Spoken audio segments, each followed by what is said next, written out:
What's up, team? Today we're going to be talking about how trauma as a kid affects you in your adulthood. Let's just start off talking about the elephant in the room. It is a stain. I had spaghetti. We'll leave that there. I'm an irresponsible adult. It is what it is. I've been thinking lately, I've been blessed enough to have somebody come into my life and me have the opportunity for them to be self-sufficient, emotionally aware, patient, and graceful enough to tell me, I love you, but the things that you do and how you process things, they can be tweaked a little bit. You know, I see some holes, I see some gaps. You're Swiss cheese right now. We're trying to make you better. Put me down a rabbit hole to really think about trauma, okay?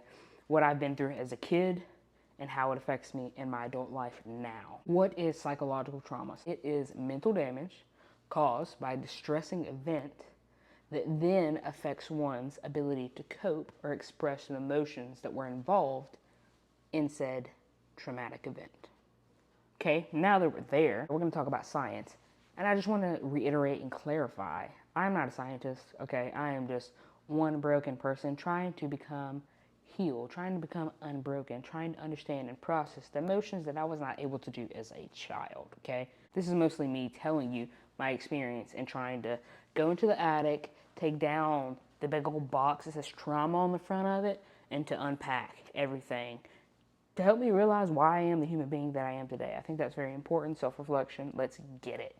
As a kid, not that my parents intentionally neglected me in any way, shape, or form with these emotions. We are a product of our environment. Generational curses, things get passed down from parents, okay? Kind of just how science works. I was raised in a household of tough love. So, I was never able to sit and process and think about my emotions as a child. It was never an importance to really be like, how am I feeling? What's going on right now? So, the fact that I didn't or was not able to, as a kid, to think and process through any emotions, especially because as a kid, your imagination, your emotions are at an all-time high. That's why your childhood years are so important. That is when you mold a mind, you make a child that becomes an active member of society. It is important, whether you think so or not. I wasn't able to express my emotions or even think or process what emotions were for me as a kid. Now as an adult, there's some things that I do that may or may not be normal. I would say things are harder for me. Expressing my emotions are harder for me. Opening up are harder for me. Processing emotions, because unfortunately, when trauma happens, it literally chemically changes your brain. It's unfortunate, but it's the reality of the situation, okay? Let's talk about where these processes happen in your brain. Okay, there's this little tiny almond-shaped thing called the amygdala. This is responsible for processing your emotions, socially, and otherwise. In the event of a distressing or traumatic situation, the amygdala can become hyper-focused to perceive everything as a threat, okay? Just threat, threat, threat, threat, commonly. That is something that trauma literally does, is rewires your brain to think, this person's opinion is a threat. The way that they're looking at me is a threat. You're talking to me about emotions? That's a threat. As an adult, I've come to realize that I have communication issues. Pause. I am great at talking to other people about what's going on in their life, communicating, understanding. But when it comes time to share, it's not something that's my forte. It is not something that I am openly willing to do because of how I grew up. Not like an excuse, just kind of how like, you know, when you're 12, you can't really think about this type of stuff. Now, being 25, I realized that the fact that I was neglected to feel like I had a safe space to talk about my emotions, to where they wouldn't be judged, to where I wouldn't be made fun of. Now as an adult, I perceive that as no one cares, no one wants to hear about it. It's really only your problem. And truthfully, my emotions are really only my problem. Nobody else can make me feel a certain way. That's just my personal belief. I digress. So let's go back to the amygdala. In the event of a traumatic situation, moving forward, your brain and the amygdala specifically gets stuck in this loop of everybody has ill intentions. Nobody's out here to really have their best interest for me. Nobody really cares about me. I can't really talk about things that truly affect me. I can't express myself, right? Another thing that can happen, the hippocampus, okay? The hippocampus in your brain is responsible for memory learning and spatial awareness. Something that I do now as an adult, my memory is jack shit, okay? I could not tell you what I had for lunch today. It is quite awful. When a traumatic event happens and your brain is rewired, the hippocampus can become underactive, okay, making it harder to make memory connections within your brain. To remember things, yeah, just to remember anything. Not only are the amygdala and the hippocampus affected during a traumatic event, but your body can now have a hard time regulating emotions because it's so stuck constantly after the event or during the event of fight or flight. So the stress hormones in your body are just constantly elevated. They're overstimulated. This can make your body have a hard time regulating those emotions that aren't necessarily always supposed to stay at a baseline of elevation. They're supposed to be kind of here. You know, it can make it super, super, super difficult for you to be able to co-regulate your body or your emotions, the stress hormones in your body. Now, I do want to say, just because you have been through a traumatic event in your life, just because you have been a victim to trauma, doesn't mean that you're broken, okay? Doesn't mean that you're a shitty person. Something literally that I wake up and tell myself every day. Again, it's not that anybody has said those words to me, that I wasn't loved, that I wasn't valued, that my emotions aren't important, but because those feelings of I feel safe, I feel like I can open up to you, I feel like I can talk about my feelings and emotions around you, were neglected as a kid.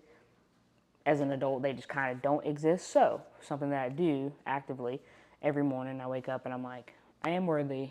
I do speak very nice words to myself constantly just to let myself know that, one, the trauma isn't my fault. Two, I am actively working to fix it. It's not like, here's some cards that I were dealt, and these are just kind of my playing cards. It's like, okay, these are the cards that I've dealt. I'm understanding and realizing and wanting to process what happened to me back then. Now I'm here to change it. No one wants to be stuck in this loop of feeling like they can't express themselves or feeling like no one cares about them. Other problems come out of that. I promise you there are people in your life that do care about you. They do want to hear about your experiences. You just have to take the time to do some self-reflection to really, really, really, one, make sure that you have people around you that make you feel comfortable and that you're not going to be judged. And two, somebody that is willing to understand you, to pull those emotions out of you one step at a time, baby steps, okay? It is uncomfortable as shit, but it's super fucking important for longevity in life. With all that being said, the therapeutic side of it, there are ways through therapy, from my research, more severe cases, but that your brain can be rewired to undo these events, to help you really process your trauma. Some that I've been through, first of all, this event is called neuroplasty. Some of the therapy methods I've been through are EMD or EMDR. If you don't know what that is, it'll be on the screen for you. I will say, from my personal experience, this method of therapy can be quite traumatic. Okay, what I will ask of you, if you are somebody that is trying to actively undo the effects of trauma in your life, go into it with an open mind. Yes, it's going to be scary. Yes, it's going to be painful. Yes, you might be alone for the process, but it is going to be 110% worth it. Okay, I promise you. I was talking to my friend earlier and I was kind of expressing to her my anxieties, a little bit of my struggles that I have going on in my personal life. This is my best friend. I'll talk to her every day. It's somebody that I can confide in and let her know how I'm truly feeling. I feel like I can just kind of take my mask off and really be myself around her. So I was letting her know, like, I feel broken, right? I feel that although I'm not a shitty human being in society, there's always room for elevation. So I just feel broken, dude. Like, I need to do something about this. And she looked at me and she was like, well, we're all broken in some way. And I was like, oh, well, fuck me. I guess we are all broken in some way. I want you to take that into consideration, okay? Every single person on this earth is broken in some way, shape, or form. Not to be all sappy and shit, but you are worthy, okay? You're not broken, okay? And it is not your fault that you are the way that you are because of the events that happened when you were a kid. We're gonna get this figured out. Key points to take away. Start journaling, okay? I used to think journaling was so stupid, and then I actually started to do it. Journal, okay? If you feel like that you can't speak to other people about what's going on in your life, write it down. As long as it's getting expressed. Emotions. Emote.